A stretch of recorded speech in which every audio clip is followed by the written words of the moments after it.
project ideas or the amazing media element that you will do for our world build. That sounds really exciting.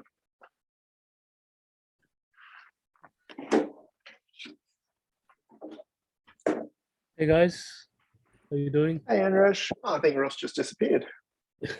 Sorry, I'm just trying to get my AirPods working. They're not quite working for some reason. I'm sorry. I'm What sorry, happened? Alan. I pressed the wrong button and I left. I was going to say, did you press the wrong button? Yeah. Oh, good. I heard you say that my ideas were amazing though. I definitely said that. Yeah, I love what you're doing with the media thing. I think you're gonna knock this one out of the park. What's Roy's input here? Are you going to give him half, or are you going to give him the edit, or what's the? I didn't quite get how you guys would work together, how you would collaborate. So I haven't talked to him. I spoke to Roy an hour ago actually, so he's joining the call. He's managed to change his schedule to. Okay. So yeah, he'll be joining shortly. Great. Hey Samantha, how's it going? Hello. So have you? Did you invite the community, the other community? Yeah, so I know Amy might not be able to jump on because she's in a meeting, but Ali said he was going to, and Alex. So yeah, sent them the link. Right, excellent. Yeah, we started channeling a tune. Very nice. So you've got some poetic artwork for us.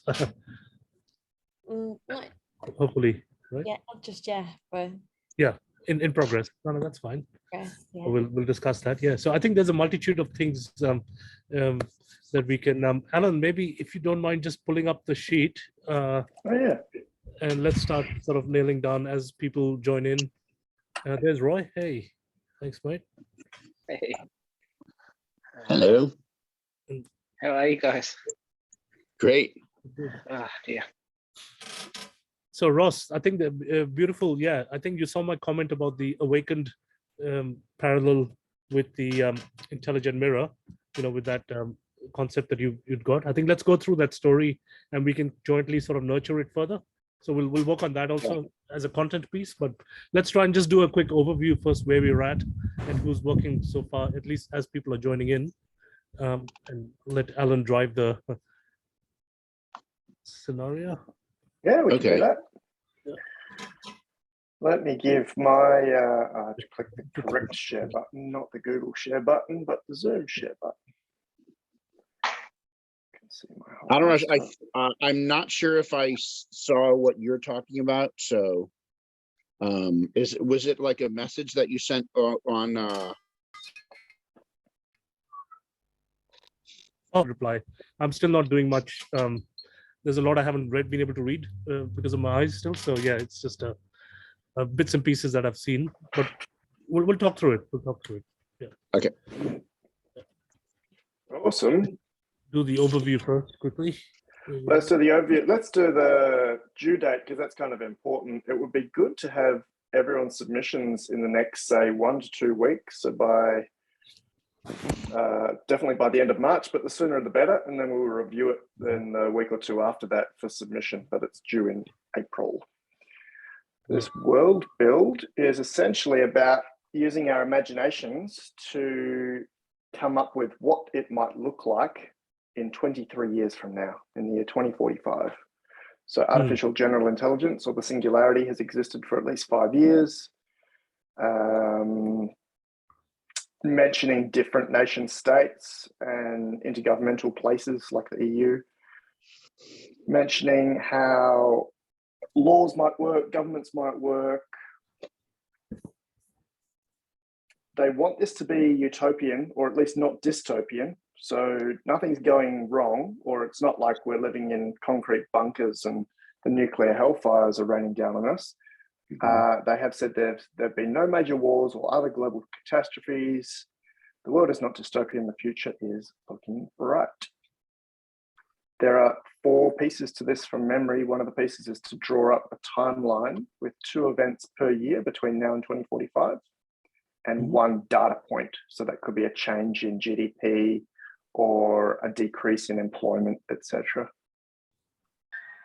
That's the first piece. The second piece is probably the questions and answers. There are 13 questions. I reckon these would actually help us drive the entire project. So this might be a really nice place to start, even for today, just getting some notes on where people think we might be and have some answers to this. Third piece, day in the life. We're inviting a few people to write a 1,000-word story or essay on what the hell is happening in 2045. So a day in the life. So they can be really specific on, like, I get up and I do this and I go to sleep and I communicate with these people. Is there any concept of work or companies in 2045? That's one that I'm definitely not getting involved in because that's really difficult to answer in 23 years from now. And the last piece is the media piece. One original non-text media piece created after January 2022, could be art, video, music, 5 minutes, bring the world to life through vivid visual and or auditory storytelling. Cool, that's the context. I did it pretty quickly, so happy to field any questions. No, it's 5 minutes max. 5 minutes max, yep. So that's the part where Samantha's also probed an extended community where we've Wonderful. Yeah, and hopefully some of them will join soon. And let's get started, as you said, Alan, with the questions. I think. How does that sound, guys? Yeah. Good. That'd be great. Hi to Roy over there. Haven't seen you in a while because I've been away. So good to have you involved here. We got Roy, I've been away too. Yeah. We've both been away. We're finally back right. together again. We got the band back together. Yeah. By the Okay, way, the just four of before we start, sorry, I'll just say I've been pinging Peter's story back and forth. So he's, he's saying he's a little bit busy during this time, so he can't join the call, but he's happy to contribute and participate. He actually shared something, which I think it's in my WhatsApp. So I'll just copy paste it in the chats. Let me do that as we're continuing on. So, Awesome. And Mario, I know Mario's been pinging me about being involved in this and playing around with the sheet. yeah, I thought he was going to join today, this call. Okay, well, I'm I can here. ping him. Oh, I can't Mario. even see you, Okay. Mario. Where the hell are you? Ah, hi. I'm you're in at the very Dubai. end. He just dropped in. He's at the World Expo. Awesome. Well, I must say this was a very timely sweepstake because it might help us deliver a very succinct project according to our manifesto. I think this is very aligned. I'm so happy. Totally. Awesome. Yeah, good to have you here, Mario. So we've got myself, Samantha, Robbo, Roy, Anuraj, Mario contributing to this one. Right. So Each answer must be less than 250 words. And we start with question 1. The dynamics of an AI-filled world may depend a lot on how AI capability is distributed. So this is kind of ethics and fairness. In your world, is there one AI system or a few such systems, or are there many systems of comparable capability or something else? Wow. Yeah, these are all beastie questions. So it's kind of asking, is it a centralized versus distributed, or framework based on a kind of a hub and spoke type model? Kind of, is that what one of the angles that you're reading to on that? I read into it as geopolitics. So are we all using China's AI, or are we all using Elon Musk's OpenAI? Yeah. Or has the UN got a massive AI and we all use that? Or does each country have their own and they kind of triple check with each other for redundancy? Yeah, that's what I was saying in a way. That is a hub and spoke, But- right? Yeah. By 2045, would we already consider multiplanetary AI? Yep, that's a good point. Because if it's multiplanetary, I think the answer is at least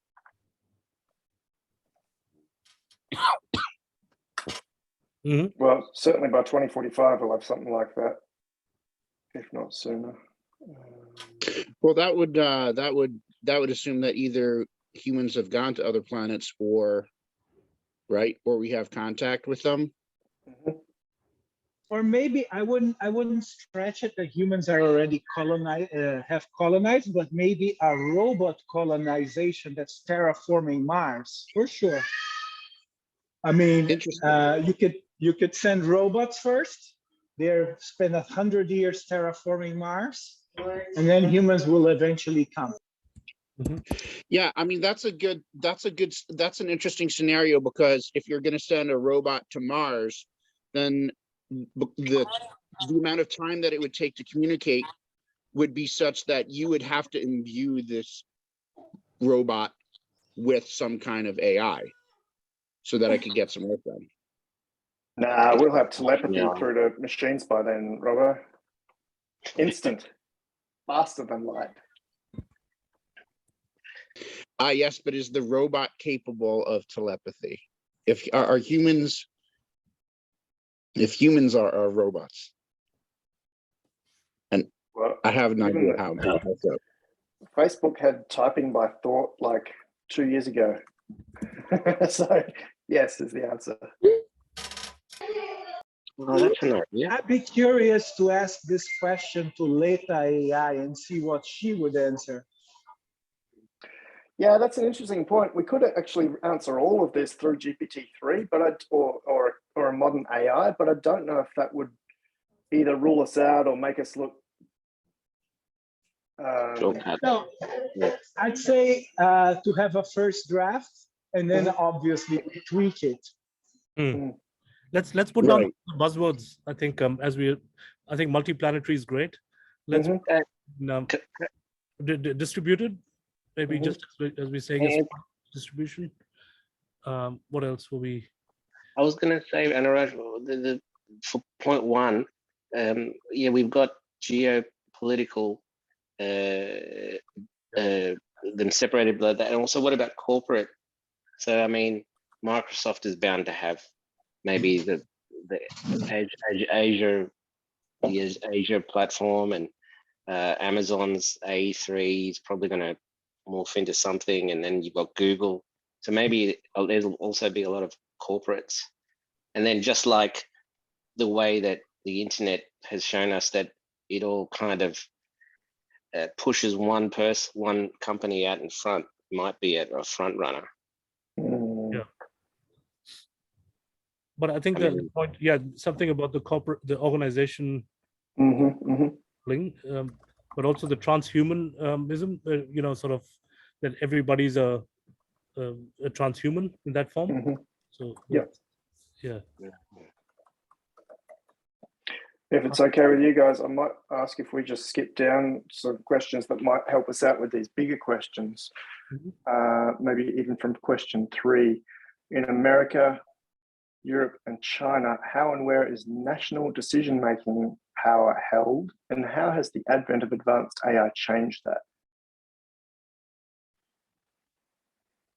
And if that one's too hard, then we can skip down to question 5. Well, I mean, I've actually been thinking about something similar to that. In my stories, I've been thinking about what is cyber, and makes me think of cyber. I think of these buzzwords, kind of like cyber crime and cyber justice. And I've been wondering, well, what are all of these? And I have, through my etymological research, gone back and found that the first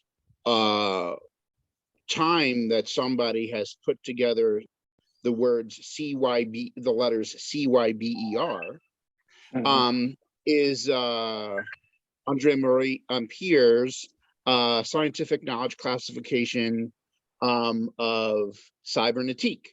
And he says that it's a form of political science. And I translated it from French and cross-referenced a bunch of what he was saying. And basically what Cybernetique is about is a government using the right technique of governance for the right situation. And to me, when a government does not do that, that actually, in my story, that I concluded that that would actually be considered the true cybercrime. Real cybercrime is when governments do not consult the ruling playbook and choose the right technique of leadership to fit the situation. And if I can do this etymological research, then perhaps an AI would also come to this conclusion. So perhaps that between 2022 and 2045, a lot of interest has gone into the concept of cybercrime. And I think that a good application of ANI would be as paralegals, because so many citizens around the world do not know the language of law. And so people are not able to, people can't follow the laws if they don't understand the laws. And people can't defend themselves if they don't understand the language of law. So I think that AI being applied to actually helping both citizens and governments understand law could really help unclog the judicial system. And perhaps through all of this interest in cyber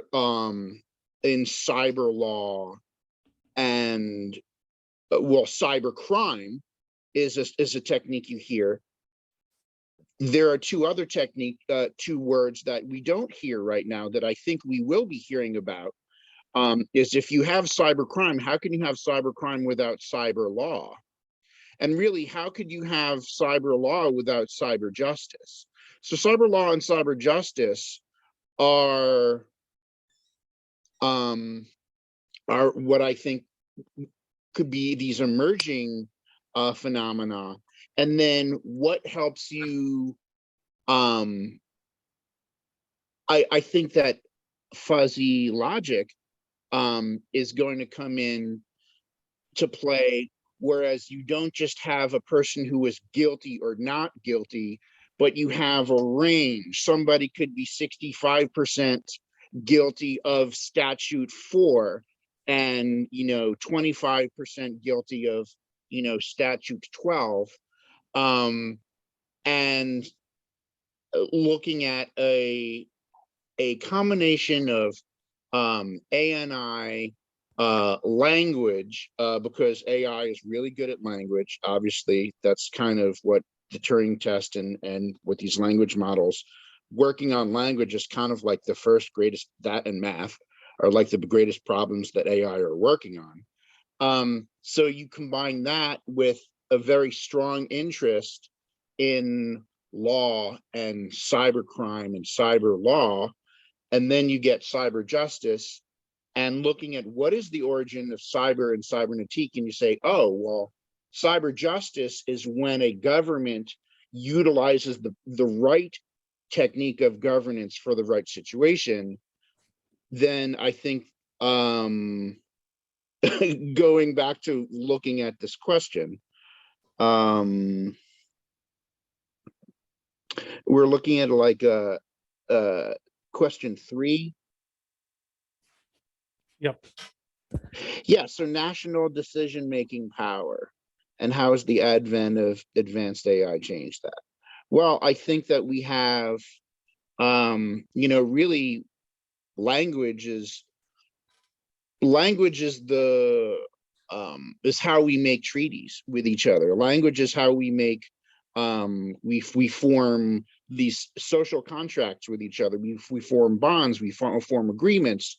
And if we're able to better keep track of that, I think that we are able to have a more fair society, because we can better track what people, the guarantees and the promises that people have made to each other. And also we can have governments dealing with their people and also with each other, i.e. nations dealing with each other and saying, hey, this idea of reaching into your nuclear toolbox, is not the proper technique of governance for, negotiating, what it is that you're trying to achieve. That's cybercrime. Can I jump in and Please. add to number 3? So I think one of the big issues that we currently have and have had for a long time is that because of the way that our political systems work, there's always a push for getting re-elected, and that really influences the direction of the policies and what they're promising. And it's very short-sighted. Whereas if you've got some sort of AI planning that can, well, how would we do it? It helps it helps formulate longer-term plans, like reforestation, as opposed to setting up an oil refinery or something like that. It's like those big sweeping decisions at the national level. Like we've just got one in Australia that they've it's a bit of a knee-jerk reaction, $4.3 billion to build a shipyard in Western Australia. And if you had some sort of series of AI, I don't know what you AI consultants. So you would consult the AI and say, look, we've got this situation, and the AIs will make recommendations, and that would be, it would show factual, this is what I recommend based on this, and this, making the guesswork more educated. I mean, I think what's point number 3? How has the advent of advanced AI changed that? So maybe it's it helps with the long-term planning and provides sophisticated predictions. Oh, that's like the predictive models. I had a little bit of feedback in regards to the legal side of things, Roy and Ross. Just having a bit of a background in that space and thinking about, Ross, your notions of cyber justice and how that's measured, and then just exactly what you yourself just said, Roy, in regards to how would we have a framework for making these bigger decisions past a 4-year election cycle.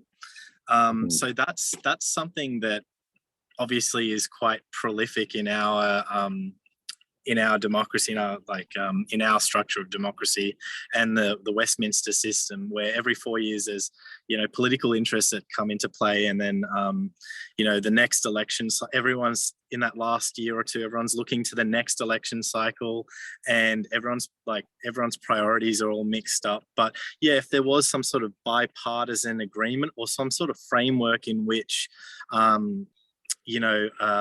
parties can put aside their own kind of partisan politics and look at interests that are in the collective good of our societies, that's definitely something that is needed. And going back to what you were saying, Ross, in terms of the notions of cyber justice, so I find it interesting in a common law setting. So unlike in the States where you guys have your rights really codified, here we interpret them, because we don't have a Bill of Rights in Australia, God knows why, but we still don't have on, and we're interpreting them off case law and common law. And, you know, maybe that's strategic in a way too for government to maintain, or at least the judiciary to maintain that interpretation, the ability to interpret what our rights are.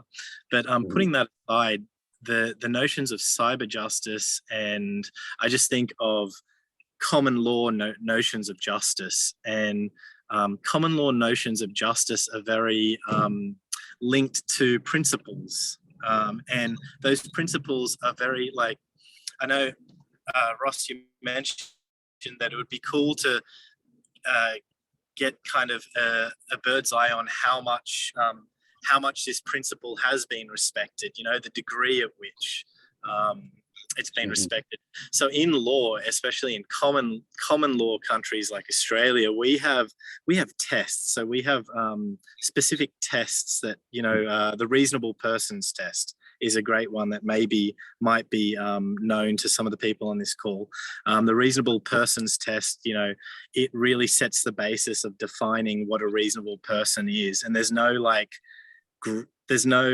room for gray in that. There's like the discretion is at the, you know, behest of the judge, but it's clearly defined how you would, you know, what you need to tick off to be considered a reasonable person, and then be covered under all of these other bodies of law as a reasonable person. So yeah, I think there's probably some work to do there, or at least there's an angle to take there in terms of having to press the ideas of, you know, maybe proportional justice, or outcomes that are seen to be you know, finding justice or delivering these notions of justice. If that makes sense to everyone on the call. Yeah. Sorry, thanks for talking about that. Yeah. Thank you. That's important. Sorry, I'll just take a pause here. Hey guys, who've just joined. Hi, Yellas, Alexei, and who else has joined? Sorry, just checking. Stephen. We're just doing the 13 trades, so please jump in anytime. The 13 questions. And by the way, I was just typing on number 2 there earlier. Sorry, I don't want to break the flow. But excellent. No, add in for sure. Added something there, which if people are happy, we can extrapolate that, thinking around that basically. I think everything the war currently is presenting, and what it shouldn't be doing, is what we are, you know, is what we can include here, and all the learnings from that. So that's why I just put that awakened intelligence. So, and in there. Maybe just reading that 13, I think maybe there's I'm guessing going to be a really amazing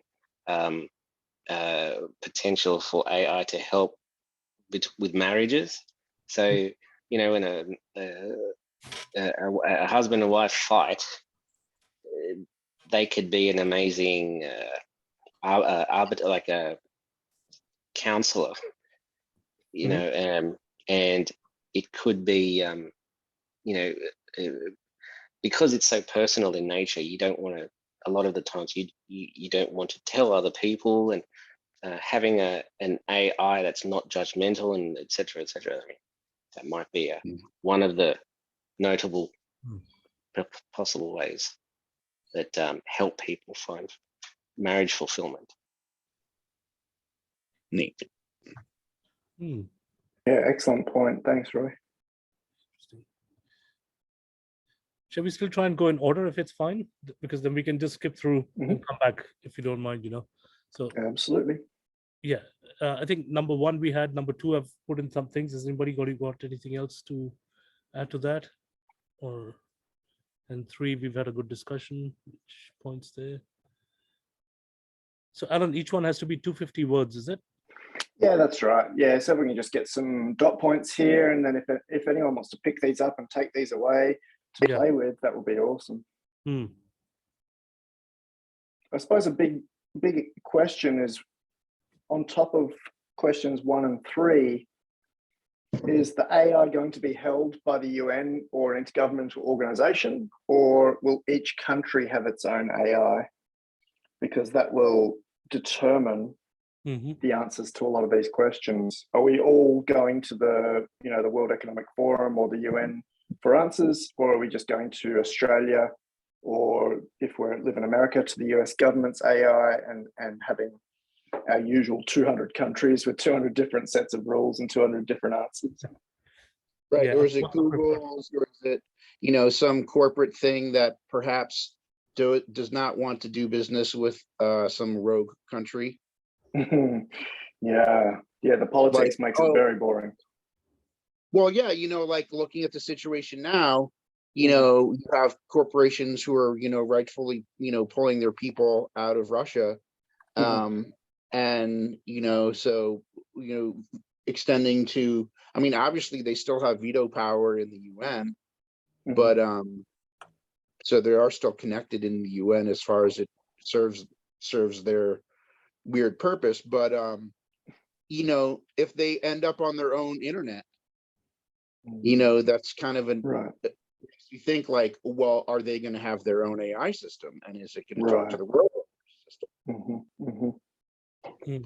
And if we're using in question 2, if the world is avoiding major wars by AIs saying, hey, this doesn't make sense for us to have a nuclear war because for one reason, we're going to blow up our servers. Mutually assured destruction of silicon. Yeah. Very Skynet kind of, but but if you have a country, if you have a rogue state whose AI does not communicate with everybody else's AI, are they going to add to that conclusion? Are they going to come to say, well, I'm willing to take that risk, for whatever reason? As long as we keep the evil game AIs separated and never put them in a live system. So, the GTA 15 AI that's supposed to, drive the car into the lake, let's keep it in the game, not put it one into a thing Tesla. is we will have base reality and we'll have metaverses. So the decision making is always done what comes from the metaverse to the shared common base reality. And since we'll have simulations of base in the metaverses, it will be a voting game of which proposal ran in back-tested scenarios through our AIs on the metaverses. So we'll have the undo option. Everything will be able to be undone if we do not appreciate its actual outcome on the base reality. So I think it's much different than an extrapolation of today's world, because we are scratching the surface on the metaverse, which is our Facebook, AI, Twitter feeds, YouTube links. All that is our metaverse. Imagine that time to the nth power. That's the metaverses we're going to be enabling with a personal AI. So everybody will be able to make their personal or their group AI and propose to the so it'll be just pretty much popularity game, and you can roll it back. Yeah, I think very much like Ready Player, right? So it'll be multiple realities that you get in and out of, and it's basically the Matrix format in a way, right? That's what we can say. That okay, how do we see that metaverse being really the utopia, and what are those touch points we can bring in? Sorry, I'm also noticing that people are typing in things here. If you don't mind, just typing it directly into the document. Anybody? I think my eyes are headed for my strain, so I'm not looking too much at the screen now. But if you guys don't mind typing it straight in, yeah. Anuraj and Alan, in respect to the national decision-making power, I'd like to propose a hypothesis that maybe nobody has suggested at the moment, but I don't know, because I do apologize, I haven't been able to be at the other meetings. But It could well be, you know, on the strength of our current United Nations, which isn't exactly united, and the fact that, you know, different presidents of Security Council can veto things that apply to themselves, it could be, in fact, that a completely different form of what we might call United Nations actually arises, and that is a group that forms by way of three different groups. And they are not governed by countries, because countries, of course, can be divisive, as we're seeing in the world at the moment, but in fact are actually three different groups by way of thought. So there is a whole new, now these three different groups, obviously you're going to have an AI group that's AI dependent, that promotes much more AI use. And there'll be an AI, what I might call an AI neutral group, that is much more coexisting with AI and has a neutral stance, but is neither positive nor negative. And equally, there is going to be, as we well know, there'll be anti-AI groups, even at 2045, no matter what, because the odd car might drive into the lake. And so it could be that this issue might become a global one that's in fact very important, and that speaks to, you know, a new type of unity, you know, and here I like Hermann Hesse's Glass-Bead game, but a new type of unity that's actually brought about by way of thought, and that the wise thinkers, you know, speaking to our Wise Mirror whole ethos, is that is in fact what forms the new 2045, even possibly politics or a new form of nationality, that we become, instead of dividing into countries, that we become more looking at what the awake intelligence or thought, you know, thought categories, not quite the right word, but you know what I'm getting at. So that in fact they become the decision-making group, and that it is an alliance between, because you need the naysayers as well as the supporters and the neutrality. So that's just the thought I had, that, you know, we could, just because it's novel and different, and also because it potentially looks at a different kind of geopolitical threat, and it's more thought political, you know, that there's a whole different arising that occurs. Love it, Stephen. I think, yeah, like the Federation, you know, it's that interplanetary wise men that we have from all different walks and scenarios, who are the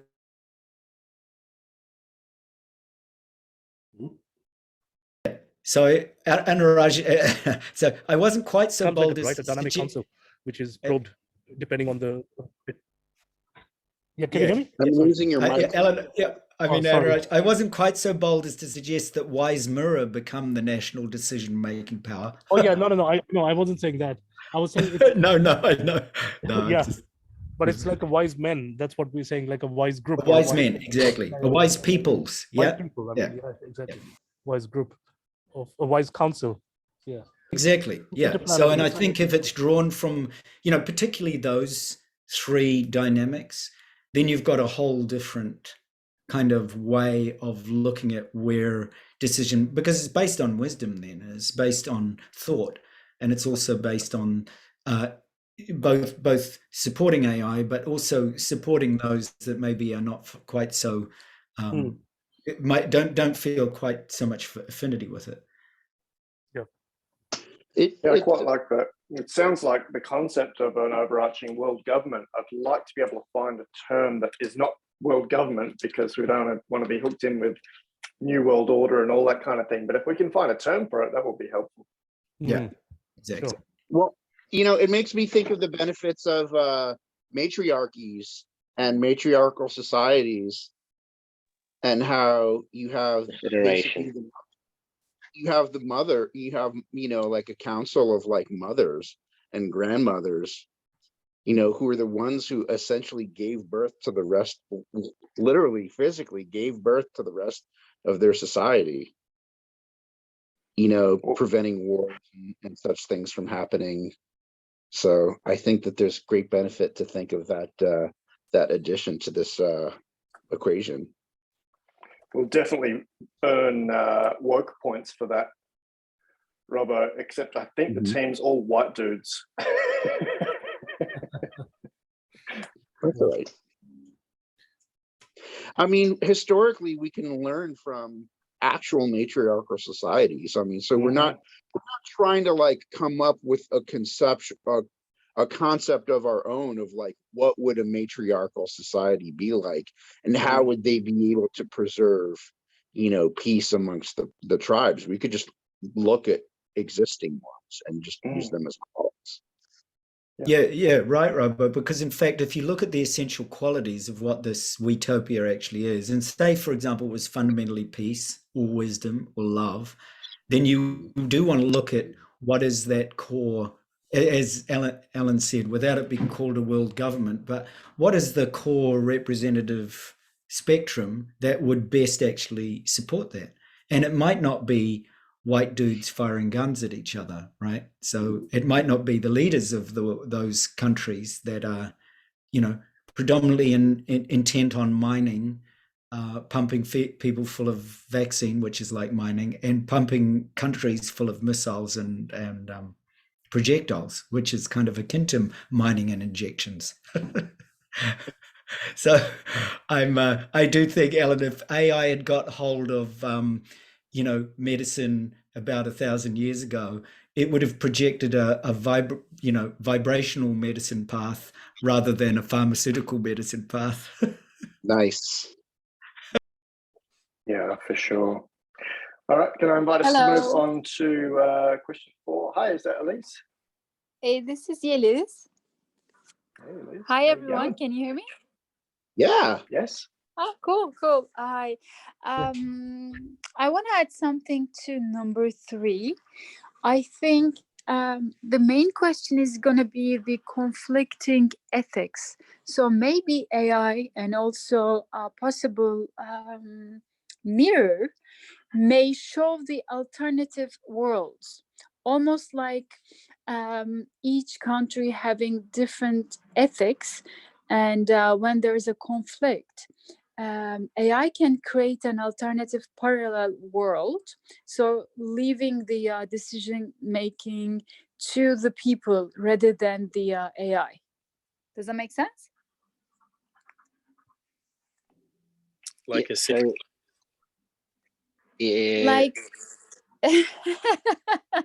Can you give a I have a concrete crazy example of that example. one, Elise? Okay. what's that? Can you give a concrete example of that? Right. I'm also trying to imagine it in my mind too as I share it. I have a So crazy it's- example. Like, I know it's not a perfect example, but let's say in one religion you have to do something like pork in the Muslim religion. Maybe they would have a separate reality where there's no pork anywhere. Is that Right. something that's like, Right, I don't know. something like that. Let's say, for example, we the nations, even in the nation, in between the states, the law enforcements are different. California is different than Texas. So when there is a conflict comes to surface, AI may show an alternative world. Let's say think about like we have a representative from LA and a representative from Dallas, and they're having a conflict. AI comes on board and shows the different two worlds. So representatives get to experience the other model of the world before a decision is made. Yeah, I love that. Yeah. I think that's yeah. You're kind of talking about a very deep context and then building multiple scenarios on that context. So offering, okay, which one makes sense? And then you do AI is basically offering multiple layers, you know, of decision. And I think this is where the thinkers can come in, actually, guys. Yeah. I was going to say that sounds like intergovernmental kind of like alternate dispute resolution, and you're basing it off two kind of what do you call them, scenarios. I've forgotten the word right now, but yeah, like mock scenarios. Right. So we let go Mhm. of the notion that there is one ideal, but it's instead AI creates these ideal worlds for everyone. Then seeing it, feeling it, a decision comes up. Yeah, and AI needs to be trained. And so these AIs could be trained by everybody. I'm trying to think of an example of some sort of a game or a gaming scenario where the players would be encouraged to be generous, because you know, the sort of like, let's say you have a certain number of coins or whatever, and then you have to give them all away. Like, you might put them in, the idea is that you won't get to get your own bag, but you have to get the bag from, you know, other people. What I'm trying to say is, like, how can you get people to act, at least in a training data type of scenario, and maybe it's gamified, where people are motivated to people actually benefit, people could benefit personally by giving things away, because you can't, part of the rules is that you can't benefit yourself, but you could benefit from something that somebody else donates. Give karma points. Yeah, exactly. You give your citizens tax breaks for participating in such an exercise. Yeah. There's lots of potential. So are we harnessing this into the answer somewhere, guys? Who's I didn't consolidate that into a sentence, but we could do.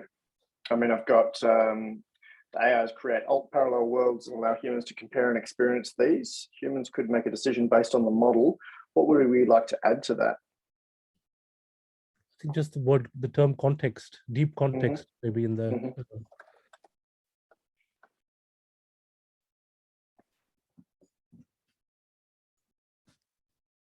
Maybe an emphasis on karma over capitalism.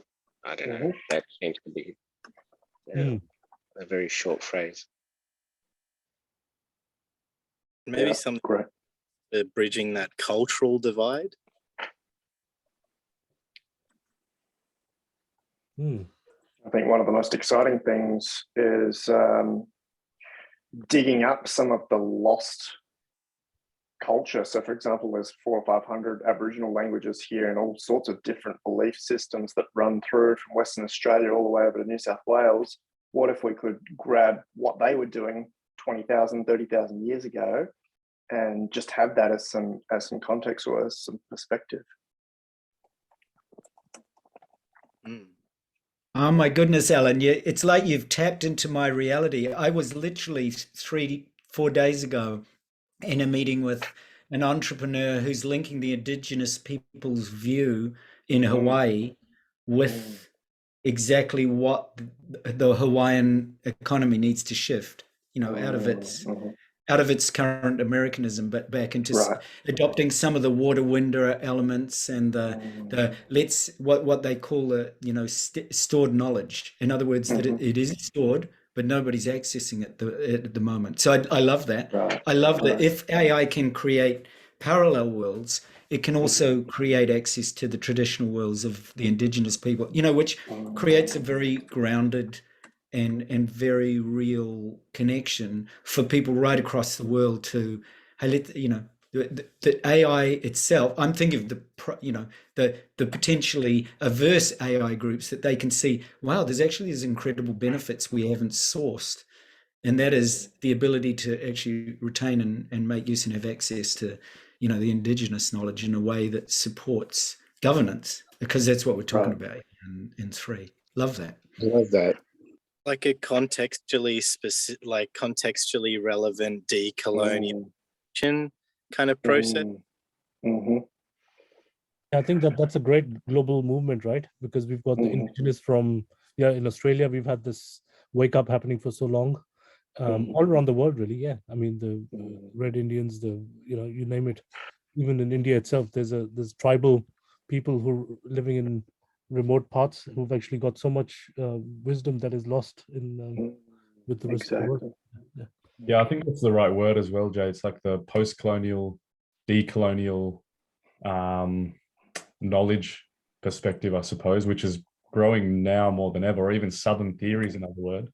Yeah. And just having that maybe as one of those three perspectives, from maybe traditional Western views, whether it's like philosophy, sociology, even health, and then you've got, all the various other, I don't know what the word is, epistemologies even, and how they kind of relate. But I guess that's, like you mentioned, the cultural angle and just broad context. Actually, it reminded me of Tyson, I always forget his surname, Unicora, I think. He wrote a book called Sand Talk, and Indigenous Australian.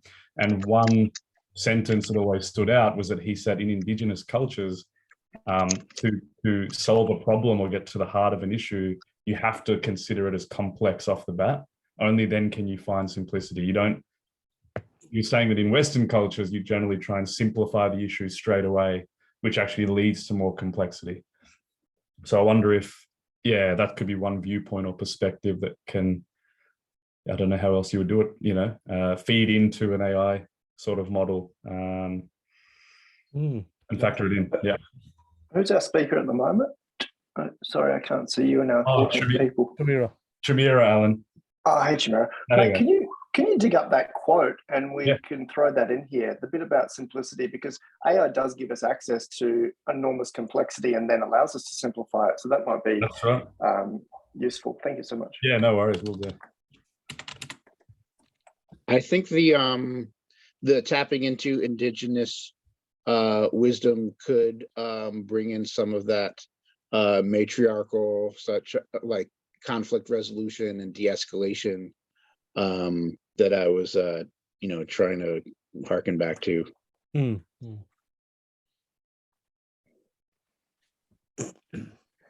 Fantastic.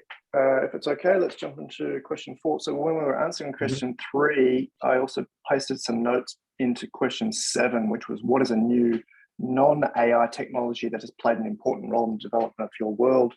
And I just was listening to this concept of bringing forward culture. So we brought forward roads from the Romans and currency from before then. We've probably got stuff from the Aztecs and the Mayans. What are we missing, either because that's been destroyed or because we haven't had the breadth to be able to look at it all? So that might be a very long answer for someone to put into words, but it's an exciting thing for us to identify. Well, I think of resource distribution. Like sometimes I think like, oh, well, I buy things because like they're on sale, but then I have to find a place to store them.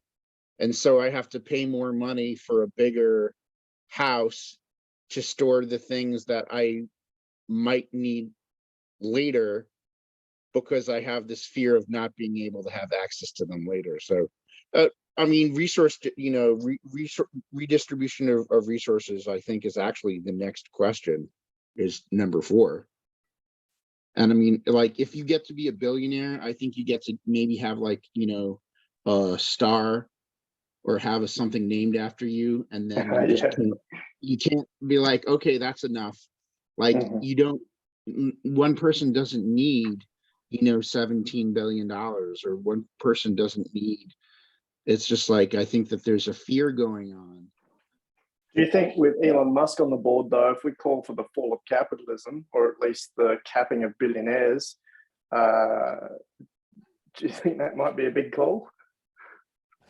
No, I think it's touching on the circular economy part, right? On the shared economy. So we can mention that. Can I just say, what if we don't need to cap billionaires or even care about the Gini coefficient if the poverty line has been moved down so low it doesn't really matter to 99% of the population? As in, you know, if you're spending all your time in a virtual world and you live like a billionaire anyway, Yeah, so there's no what do you poverty. get? We've eradicated poverty. Yeah, so if you've eradicated poverty, everything is just a plus. So if you're a billionaire, great, you're a billionaire. Good on But you. Yeah. yeah, your quality of life is still excellent, whether you're a billionaire or you're not doing anything, just writing poems. Mhm. And Well, I mean, resources are that's- in multiverses. Therefore, when you're talking about the multiverse and the metaverse, resource issues are not a problem. Resources are restricted and scarce on base reality. But Right. on the Good point, yeah. metaverse, the resources are pretty much abundant. Therefore, the resource problem has been solved on the metaverse. And base reality, it's about opt-in. So you basically have to convince the people in real base reality this of a metaverse that's best fit for reality, and it's opt-in and undo. So you are not coercing the base reality into anything. It's a voting system of opt-ins, and eventually only consensus metaverses become base reality, as long as they do not conflict with other consensus based realities in other geographies. And then the limits of geographies will also be decided by metaverse renderings. And not introducing false scarcities, because I don't remember what the name of the metaverse is that people are trying to buy up virtual land, because the idea is that, oh, land is limited, and so investing in this land now is going to be a good investment. That's an artificial scarcity. I also think even the idea of like, oh, we're only going to mint a certain amount of Bitcoin, you know, has you know, possibly a certain effect in that realm as well. That's what I mean. There would be that point you brought up. There would be, still there will be scarcities because, as you said, no, where will people congregate? And if you, I mean, you could have your own personal worlds and own personal, you know, palace, but then when you congregate in a shared space, that's immediately now, you know, who gets to have the apartment at the top of the whatever it is meeting hall. You know what I mean? It's there will be still things that we have to Physical share, and resources. Yeah. Uh-huh. yeah, Attention will be scarce because we'll have so many competing elements in so many metaverses. Yeah. So prioritizing attention, AI is going to be a tool for helping you best have return over attention. Mm-hmm. And that's Because happening that's now, the right? concept where you're limited. Your attention span is for your lifespan distributed, and what to do now at this moment that best makes use of your attention is an AI function that you'll tweak. That's awesome. And even people say that, you know, one of the greatest things of value is really our time. Well, right now, yes, but when we have life extension, then, you know, time may not be as much of a commodity as attention. I think attention will still be a greater commodity than even time or space. I think just an extrapolation of what it is now, right? Because the rate, what we're seeing with obviously all that social media distraction, it'll be, exponential. It has to be. Where would you, put your energies, and where, so time will still be finite in that sense, so it is still be a function of that, what is worthwhile, what is, it'll again come back to your passions and your obsessions, I would think, right? Yeah, and also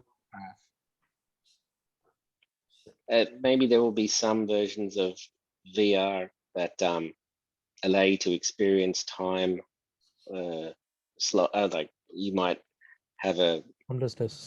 Yeah. have a simulation where you experience 4 hours of time, but it only takes half an hour.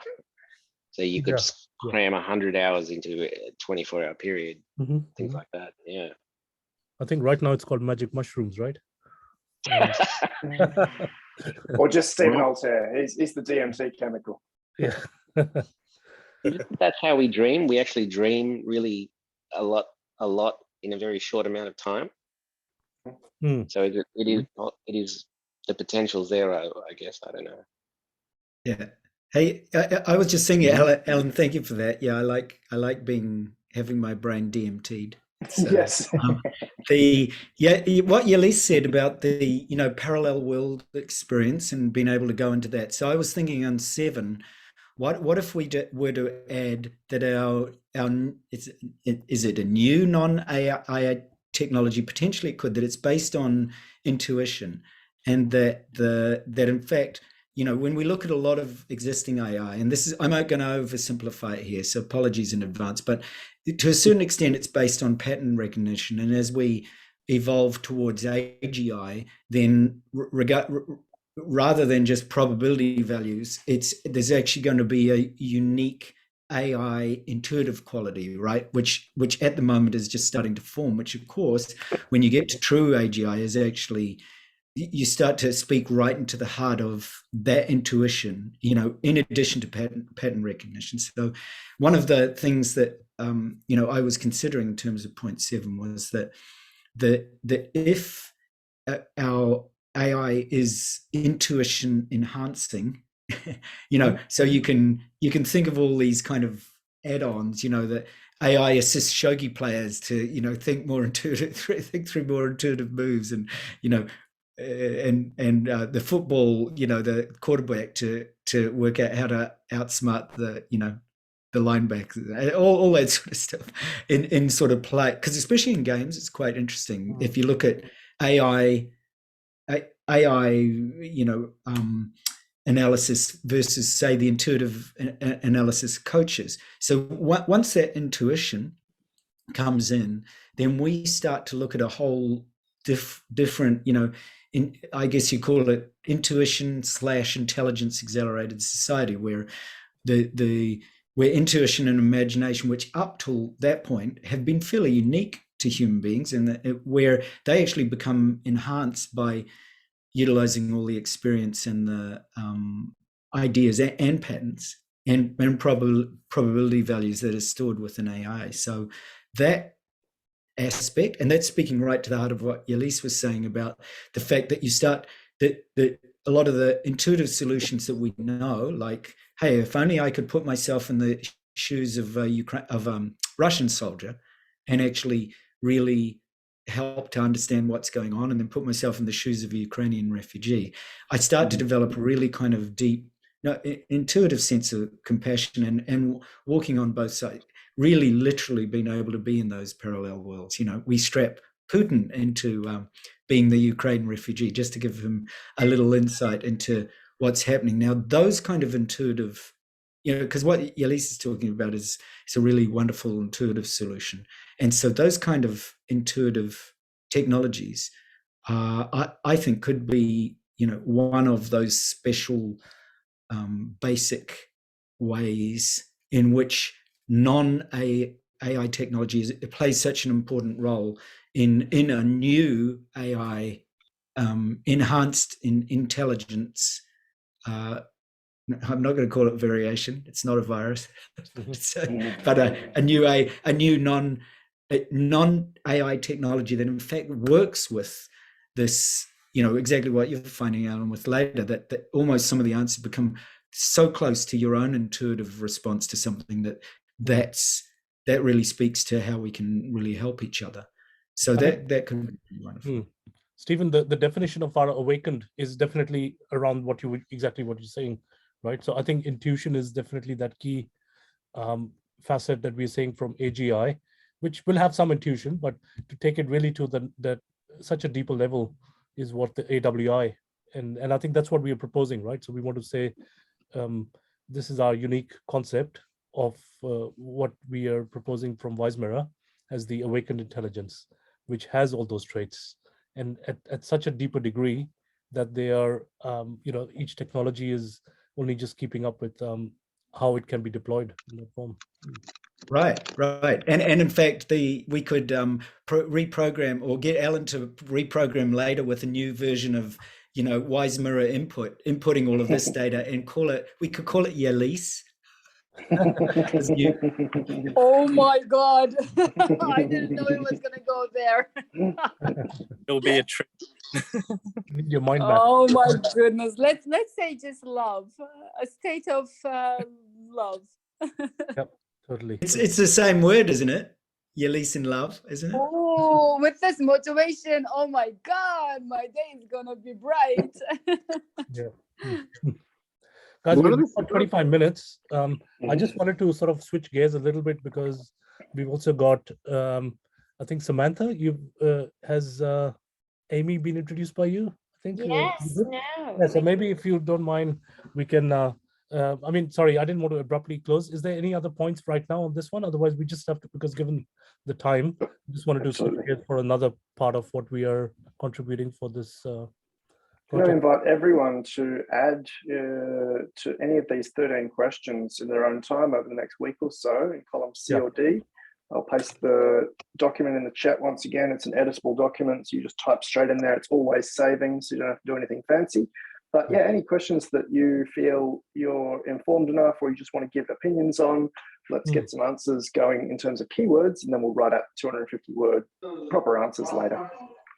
A method for keeping all the ideas would be using different columns. Therefore, we'll have for the answer 12, for instance, column C to all the end, so that nothing is lost, and then eventually we can recap. Yes. I don't intend on deleting anything out of here, so we'll keep it all as is. And Google's got a really nice rollback history anyway, if we are concerned. But all good. Cool. So I've pasted that in the chat and happy to hand over to Samantha unless anyone else has any comments on any of the 13 questions. Alan, just very happy that you're doing such a brilliant job of scribing for us. So thank you, my friend. All right, let's jump out to. I'd also want to add like extraterrestrial intelligence by then. I think it's not just going to be. I think it's going to be intergalactic beings, isn't it? Yes. Yeah, I think that's what we interplanetary, but intergalactic is a better way to say it. I love that. Yeah. Right. We can enhance that description with like space migration. All of that is two ways. It's not just them visiting us and saying to Samantha, we've been waiting so long, but it's us actually as part of space migration protocols.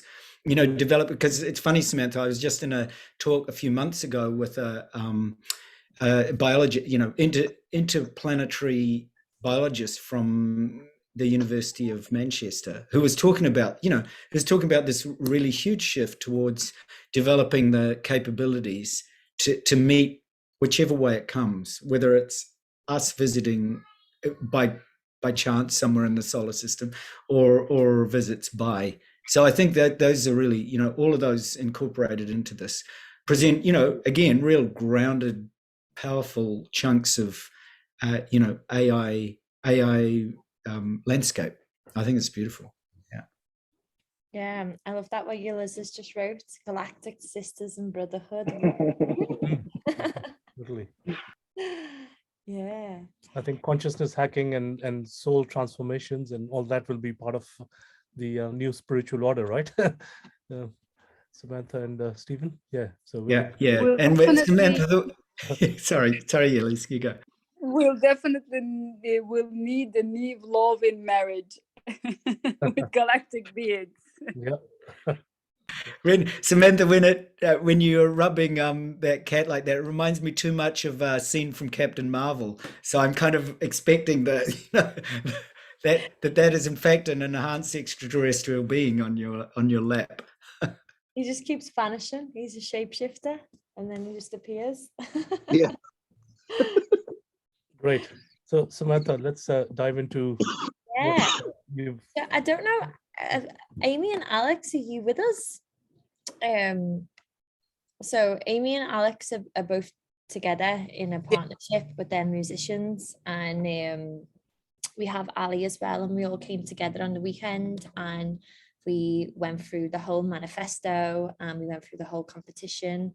And I dropped us into a meditation and just traveled us to 2024, and just to started to open the channel for magic. So we're meeting again this week. Are you here, Amy? Yes, I am here. I managed to jump on.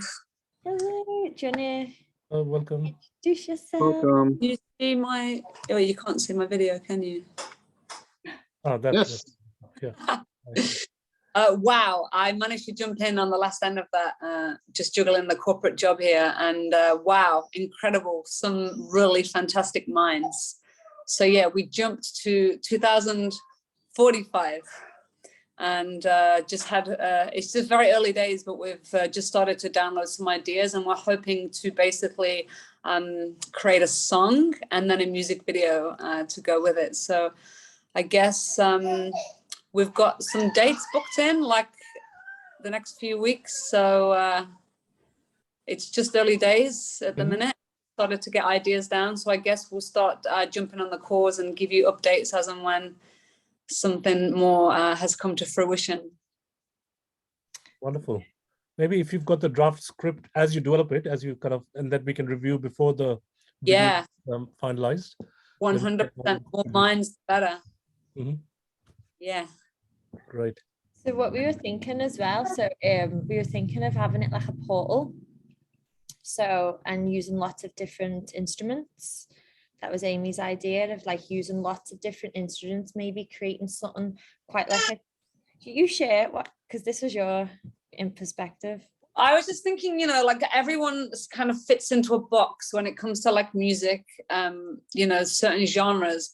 And Alex and I are very fortunate to have like 26 instruments in the house. So rather than having, you know, just rock or just la la la, to basically create our own genre with all these different sounds and take people on a journey, using a lot of the content is Wise Mirror and all of the information that you guys are putting together, and then visually using, well, so far this is sort of where we're at, like having a portal, like a physical, using like different sacred geometries and having a portal to take people out of this fear-based thing into like this love-based thing, so that this song will be like a, I guess, like a frequency for people to tune in, like literally tune in or tune out, we could say. So then like with the music video, it would be more kind of like psychedelic, but using specific like mandalas and specific sacred geometry as a visual portal as well. Wonderful. I think we've actually been toying on some of these ideas earlier with Ross, and Stephen's also a great musician. We've got other musicians, I mean, on board also here. So I think it'll be wonderful to collaborate as you have the draft or the first piece ready. Then we could, you know, sync up at the next week's call. How does that sound? Okay, yeah, perfect.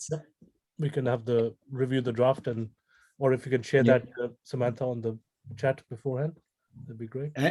Amy, in perfect sync. I've just been teaching a group about how to develop their own personal yantras and mantras. So I love that. That's beautiful. Right into your zone. So yeah, I love it. You know, I think anything that we can do to actually give this a really unique feel, since we're talking about awakened intelligence in that whole larger context, I think it's really beautiful. I think there's kind of a wonder and an awe to all of this that I think that's one of the keys to AI. You want to keep the wonder and the awe alive, and the ways that we can do that is through all of this, through actually involving lots of people from many different disciplines to support that unfolding of that wisdom. So I love that.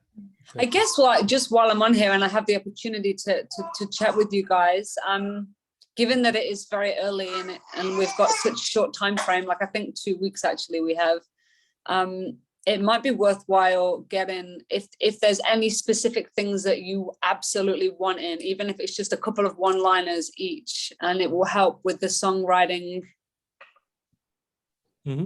process. So if you know absolutely you want this to be in it and this to be in it, and then everyone bring it together, and I can sort of curate it and then give it back to you, and we can sort of fine tune it. Is there any way of having a chat around that? Yeah, I'll let Samantha coordinate that if that's fine. If you want to. We are so in tune. I was just thinking then I'll create a document, and then if we can get everyone to at least write a couple of keywords that is like potent to them, like what you were saying, Ross, about words being makes contracts, like the words to spells, because then that is kind of the Wetopia. So it's not just we're taking stuff off the website, like collectively, like for me it'd be tune, like that's going to be one of my keywords that I contribute to the piece, but everyone will have like their, like maybe like 3 words that's like so potent for them that can symbolize Wetopia, or like a sentence or a quote that we could maybe incorporate in. So I'll create a Google Doc now, and everyone can just add their words into that. Amazing. Because I meditated on it, and I got, you know how sometimes it's like you've got this vision and it's like you just know you have to run with it, and sometimes you're just there as a supporting piece. I felt like there's a lot of wisdom between you guys, and I can just help support put it together. Sure. Oh, wonderful. So actually, yeah, given the time, sorry, we wanted to, because Ross has been doing some really good work with we've also got an AR piece. We've got kind of a mixed reality type scenario. We've got a story that he's been building, and I think it's everything is interlinked, right? So we need to see what we can, and maybe Ross, if you want to share your screen with the script or with the story that you've got. We're going to so go into sharing screen. I think Alan, if you don't mind, can you bring that up? Or Alan, you could just go to 2045 Media Piece Development, because you already have my Google Drive link. Of course. Yeah, I could do that for you. Okay, and I'll drop it in the chat as well. Because we really want to harmonize the story here, the music, obviously the song, the composition, all sort of going hand in hand, right? And it becomes a lovely package, which is sort of flows from one, kind of transmedia in a way, really flows smoothly from one to another. Yeah, I'll drop this in the chat. What Alan's about to bring up. Yeah.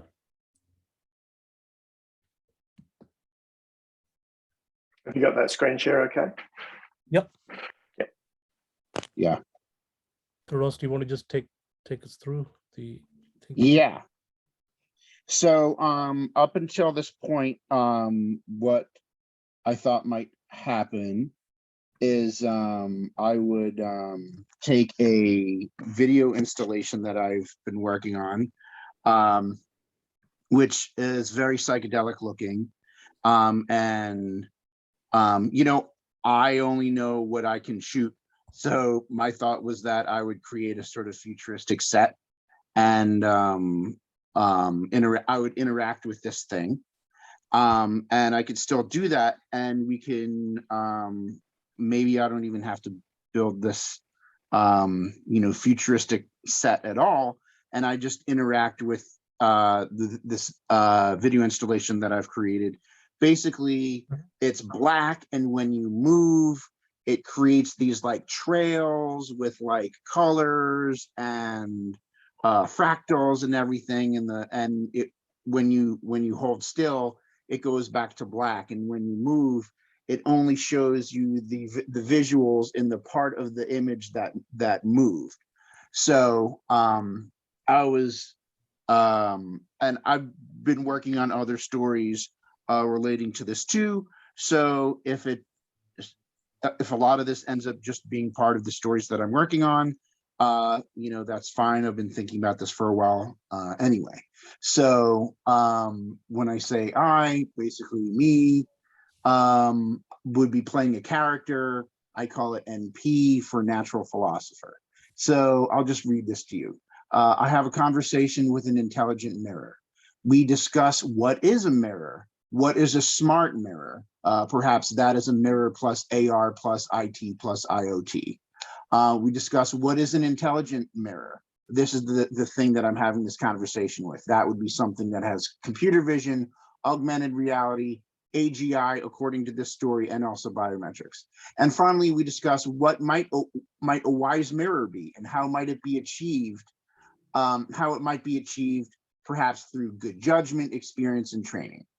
The topic of different types of intelligence, including, according to Gardner's theories of multiple intelligences, comes up, and perhaps we talk about how this intelligent mirror, having AGI or artificial general intelligence, is really mostly based on mathematical and linguistic types of intelligence. And that could be considered to be a base level of human intelligence. And perhaps the designers of this AGI had not yet considered these other forms of what Garner identifies as other types of intelligence, i.e. environmental intelligence, intrapersonal intelligence, interpersonal intelligence. And I personally have a theory that there is something that when you combine those three types of intelligence, there's a fourth type of intelligence called, or 10th, depending on how you're counting here, which I call a transpersonal intelligence. I tell the intelligent mirror that artificial transpersonal intelligence might be achieved only after enough people train it. And in order for people to train the ATI, enough people would have to perhaps experience transpersonal intelligence, maybe through DMT, maybe through another means, gather and enter it into AGI as training based on a natural model. During this conversation, basically, I'm talking about, well, what constitutes a mirror? You know, in ancient times, it was looking in a pond of water, or it was looking at a highly polished metal surface. And nowadays, you can actually have a mirror by separating a camera that's displaying what it sees to a display. And perhaps I place the display or projector, because that's how I'm going to do this video installation anyway, using a camera and a projector. Perhaps I place a camera facing a meditation chair, and I undergo an ego death / near-death experience / depersonalization / dissociative experience brought on by the intelligence between the intelligent mirror and this meditation chair. And perhaps the AGI undergoes an experience as well. Let's see here. I don't want to repeat myself. Oh, similar to a trippy sort of experience. Now I start talking about, there's kind of a like when you have like a trippy experience, sometimes you're tugged in a direction where you want to remember and control the experience, or you want to have a deeper experience and let the experience kind of just wash over you, such as in a meditation. So this character decides to conduct a thought experiment, initially not about intelligence he is conversing with. He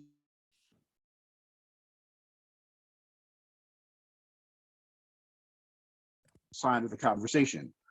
So this character would be kind of interviewing this AI, but the answers are not moving their lips when it's answering. So perhaps I'm wondering, am I having a conversation with the subconscious part of myself? Am I channeling some sort of other entity?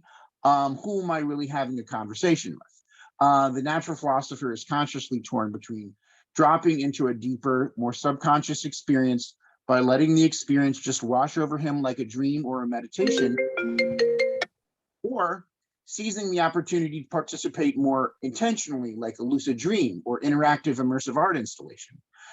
He is trying to maintain a flow state and not break and possibly end his experience balancing his deeper access to mysteries by being ferried into a shadowy underworld or a blinding overworld, with the more memorable and more easily integrated quest for knowledge. He sees this as a yin-yang, receive and push, that swirls and keeps his experience rolling on. He wants to know if he's having a telepathic conversation with some being or entity, if it's all in his head, or if he's talking to indeed an artificial general intelligence, or perhaps a super intelligence, natural or artificial. He feels that his conversation may veer off and is trying to keep it going while also trying to gain some lessons or at least some memories he can retain when and if it does conclude. One more paragraph. When he hears his conversation is with a so-called intelligent mirror, he tries to balance learning about it while realizing that perhaps he's talking to a usually hidden aspect of himself, and that there may be an aspect or purpose to this to learn about himself as much as it may be an opportunity to meet some quote-unquote other.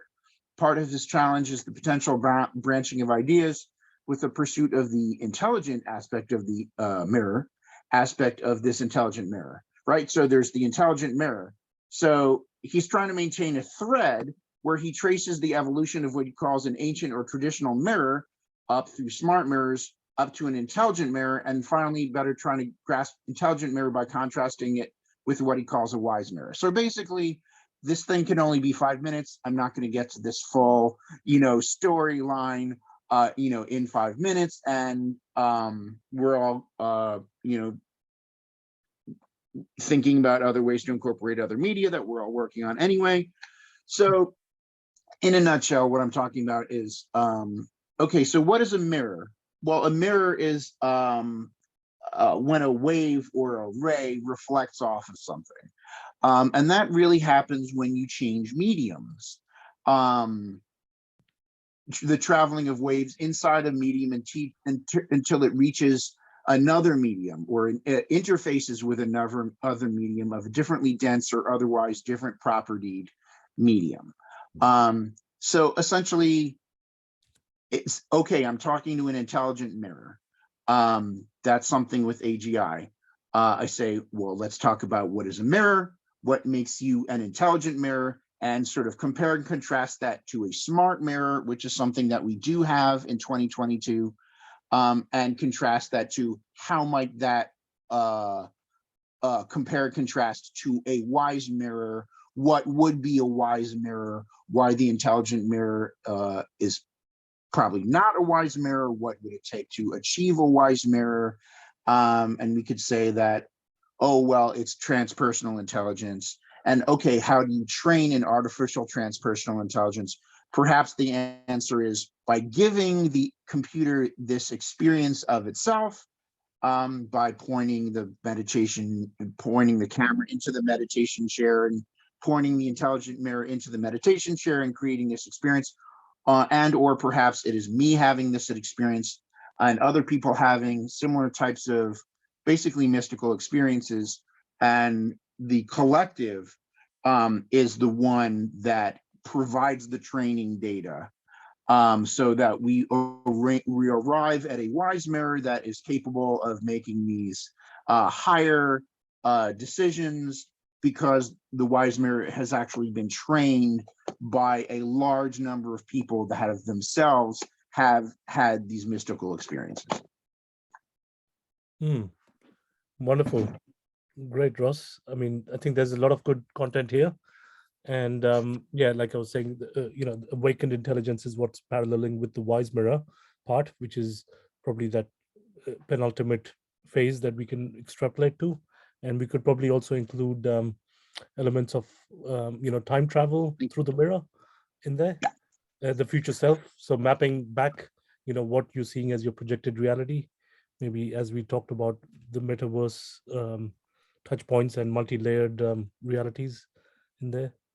So and really, like, what this media piece, what the content, as far as the contest is interested in, is the contrast is interested in the media piece being somehow a reflection or a summary or whatever of or an illustration of the points that we make in all of these other sections. So it's very exciting to meet you, Amy. Hi. And hear of your work on this, utilizing music and song and video. And Roy is an amazing filmmaker. And I was already talking through Anuraj to him about possibly editing some of the video content that I provide. So maybe I just provide video content, and then you know, you're already working to incorporate people's ideas into the song. So I've given you some a lot of food for thought. So perhaps what I do is provide a portion of the visuals through me interacting with this interactive video installation that I've created, which is a very trippy thing. It's very like I don't know, it's, you were talking about psychedelic, and I'm like, I'm working on a pretty psychedelic looking video. So amazing. That's right. Cool. Cool. So I think that we could incorporate all of our ideas, and one of the reasons, as being a filmmaker myself, I know that it's not good to edit your own stuff. So I'm thinking that you know, I could provide some video, and you could provide some video, and we could all flow into this music that happens. And then as a more objective third party that's not connected to the we call the image making or the content making, that Roy could put this together in a way that is like another perspective, you know, because an editor is an artist. Absolutely. Also, I wasn't 100% sure. I thought we had until the 15th of April. So with the new time frames, like the more hands on deck, the better, I think. Yeah, I think we're aiming that if we can get something, you know, fairly draft ready, the final draft, say by the end of this month or first week, because we want to make sure we review everything thoroughly and do a good, you know, streamline of all the content. So, you know, I was just thinking maybe it'll be great if we streamline our energies in little groups, because I can see there Ross, Amy, Samantha, Roy, if we're able to sort of work in a subgroup to streamline this work and harmonize it together for the art contribution. And we've got the 13 questions where Jay, Chamira, you know, Mario, I think everybody can contribute everywhere, of course. I mean, there's nothing to stop. Yeah, the more the merrier, for sure. But yeah. But I'm just thinking in terms of the time frame, because I am putting Mario's hat on and saying we project management a little bit, and also how do we optimize our brainstorming techniques. Mario, do you want to say anything? Or Alan? From today, we have exactly 1 month for submission. Yes. Therefore, I believe we have to have milestones every week. Like, imagine we have 4 more meetings at this, and then we submit. And there's always a possibility of, if we get into a deadlock and we have 2 good ideas, we have always a possibility of having 2 submissions, 3 submissions, 4 submissions. Doesn't matter. So we'll have to keep that in mind, because first 2 weeks, I suggest we brainstorm and amplify our scope. And the following 2 weeks, we're going to have to cut down to what is the bare maximum characters and minutes we have. So let's keep the brainstorm working these next 2 weeks. And then the following 2 weeks, it's about selecting and going to the final drafts. Yes. So don't worry about having final drafts by next week, but to have rough drafts would be very positive. Yeah, I mean 2 weeks from now, say a final draft. If we can aim for that. We have 4 weeks or 3 weeks, obviously, you know, but I think we. Yeah, I would say 1 week before the submission. So let's say April 7th. Yeah. We should kind of have 1 week to agree on the final draft. So by the April 7th, we'll have to have close to the final drafts, and then have 1 week to decide on the final submission, and on September 14th have an exceptional call to agree on the final submission draft, the final draft. Great. How does that sound, guys? In terms That of- sounds wonderful. right, Alan? Good. Yeah, the earlier the better, I think, Yeah. so that we've got time to review it. So I Mm. encourage people to take this away when they feel inspired and just jump into it. And then, great, let's have an update in the week. Sounds good. Sounds good. Yeah. Wonderful. Let's do a quick So- meditation to wrap up, I think, Samantha. Yeah, Samantha, I think I will connect. You are already connected with Roy and others who want to work on the media. You're connected to Amy, and so maybe we'll connect through you to figure out how we can get together as some kind of subgroup. So It's done. Subgroup Okay, created. great. Done. Okay. Great. Amazing. Awesome. Great. Okay. Beautiful. Hey, Yellis, did you have anything else further? Sorry, Anna, you've given some wonderful contribution. Any? Totally Yeah. perfectly fine. does it go? Yeah, thank you so much. Great, excellent. Okay. Gonna have to be a quick one because I've gotta be somewhere. Yeah. But yeah, we can do a little few minutes. Yeah, 2 minutes is fine. I invite everyone to close down their eyes and just take a few moments to arrive.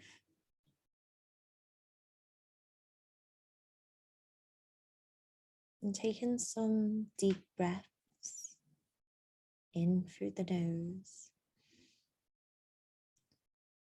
and out through the mouth.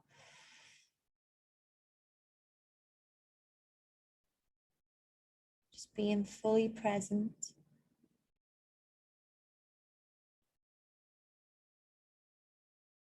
Feeling your breath as it flows in and out.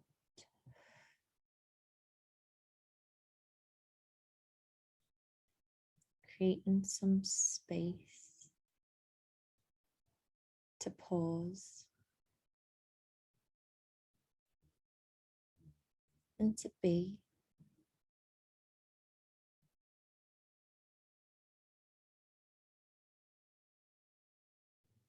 And just feeling into that space, that vast, limitless, infinite potential.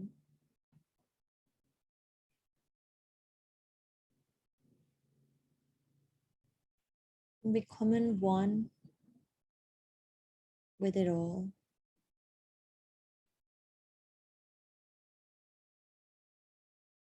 You are everything, and you are nothing.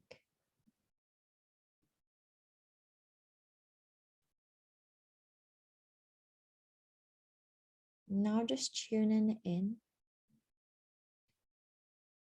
to that awakened intelligence.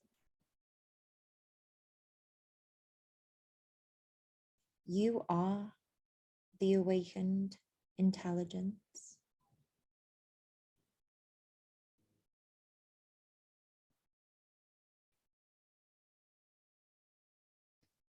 Now tuning in to the Wetopia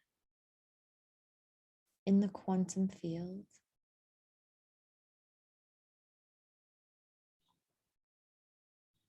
Tuning in to 2020 and 45. Just allow your consciousness to take you into the future.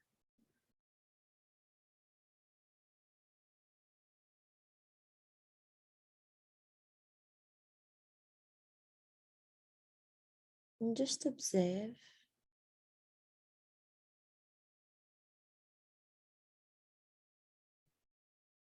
Observe what you see.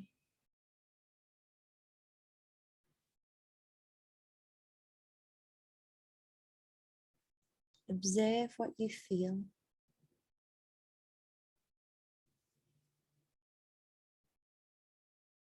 And observe what you hear.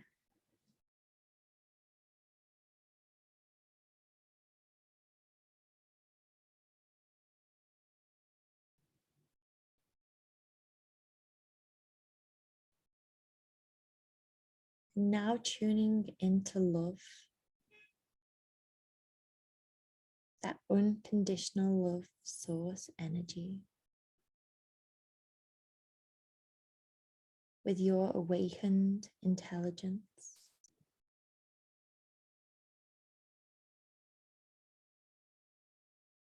What worlds will you create?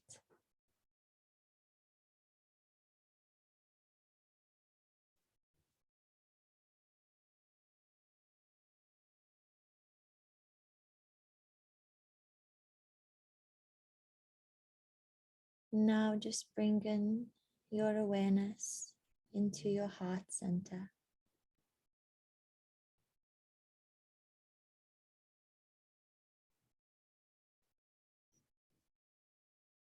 Bringing your awareness to this present moment.